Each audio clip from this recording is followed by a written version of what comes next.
जय हिंद। स्वागत है आपके अपने YouTube channel the canny news पे। साथियों, उम्मीद है कि आप लोग स्वस्थ होंगे, कुशल मंगल होंगे।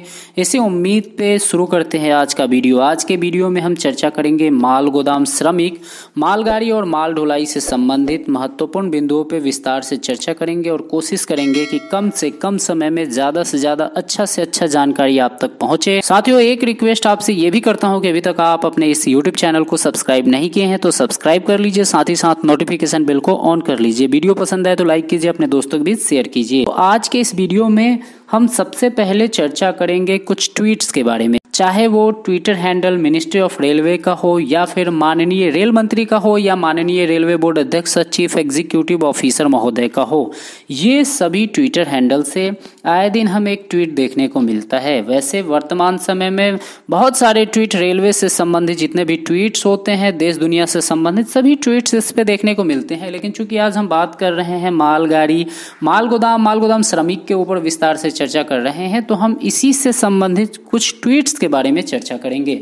आए दिन हम देखते हैं कि मालगाड़ी की जो ढुलाई है, यानी कि लोड अनलोड कैपेसिटी है या फिर ढुलाई है, उसमें जो है वृद्धि हुई है, जिसकी वजह से रेलवे का रेवेन्यू में भी इजाफा हुआ है। जी हाँ, मंथली वाइज या ईयर वाइज भी हमने विश्लेषण किया है। वो वीडियो अगर नहीं देखे हैं तो देख सकते हैं, उसका लिंक डिस्क्रिप्शन में हम दे देंगे। तो कहने का मतलब ये है कि ये जो माल ढुलाई में जो मालगाड़ी के द्वारा रेवेन्यू में इजाफा हो रहा है, इसका क्रेडिट मंत्रालय के द्वारा दिया जा रहा है फ्रेट कॉरिडोर को। इसमें कोई डिनाई नहीं है कि फ्रेट कॉरिडोर ने इम्पोर्टेंट भूमिका नहीं निभाई हो, लेकिन एक बिंदु पे जो मैं विस्तार से बताना चाहता हूं कि इसमें जो और मुख्य भूमिका और एक क्रेडिट और किसी को देना चाहिए तो वो माल गोदाम श्रमिकों को देना चाहिए, क्योंकि माल गोदाम के श्रमिकों की दिन रात मेहनत और इस कोविड पैंडेमिक में भी वो अपने जान के परवाह किए बिना दिन रात डट के लोड अनलोड का काम करते हैं, युद्ध स्तर पे फटाफट लोड करते हैं या फटाफट अनलोड करते हैं। उसकी इस भूमिका को डिनाई नहीं किया जा सकता है।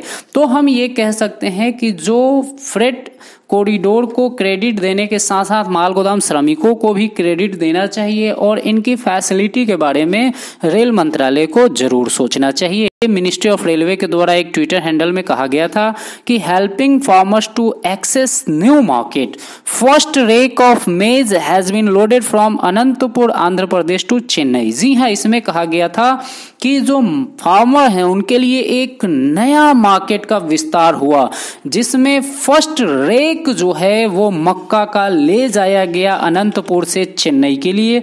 ये जो है इसमें मंत्रालय ने कहा था कि अब किसानों को अच्छा मार्केट मिलेगा, अच्छा रेट मिलेगा। तो इसमें एक ट्वीट्स का जो रीट्वीट हमें देखने को मिला जो बहुत अच्छा है, काफी अदब के साथ एक व्यक्ति ने ट्वीट किया है यहाँ पे, जो वॉइस ऑफ वर्कर नाम से है ट्विटर हैंडल। इसमें कहा है, respected sir, please think about the goods warehouse worker who work hard day and night to load and unload the goods regardless of life.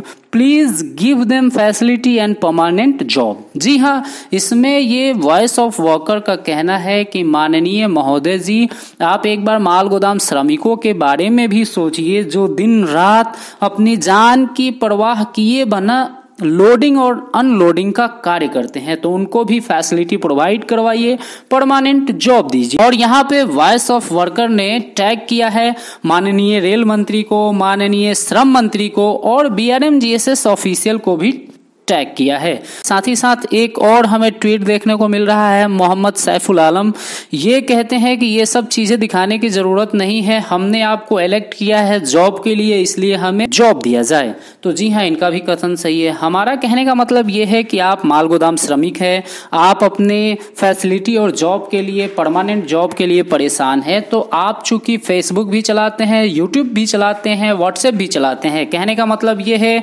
कि आप एंड्रॉयड मोबाइल चलाते हैं, तो आपको ट्विटर पे भी आना होगा और रेलवे से संबंधित ट्विटर हैंडल को आपको फॉलो करना चाहिए, जैसे कि मिनिस्ट्री ऑफ रेलवे, रेल मंत्री, रेलवे बोर्ड अध्यक्ष, लेबर मिनिस्टर, इन सबों को आपको फॉलो करना चाहिए। और आपसे संबंधित कोई भी ये ट्वीट करते हैं तो उसमें आपको रिट्वीट करना चाहिए, लाइक करना चाहिए और आप अपनी समस्या को वहां पे जरूर रखना चाहिए, जिससे कि वहां पे उनको भी मालूम चल सके कि आप भी परेशान हैं और आपके बारे में भी वो सोचने पे मजबूर हो जाए। अब जैसे कि वॉइस ऑफ वर्कर का ये रीट्वीट इतना अच्छा है, लेकिन इस पे ना तो एक लाइक है ना ही एक कमेंट है। तो ऐसे ऐसे ट्विटर हैंडल को भी आप फॉलो कर सकते हैं, जिससे आपको जो है सो के बेनिफिट मिले, आपके मुद्दे को मंत्रालय तक पहुंचाया जा सके।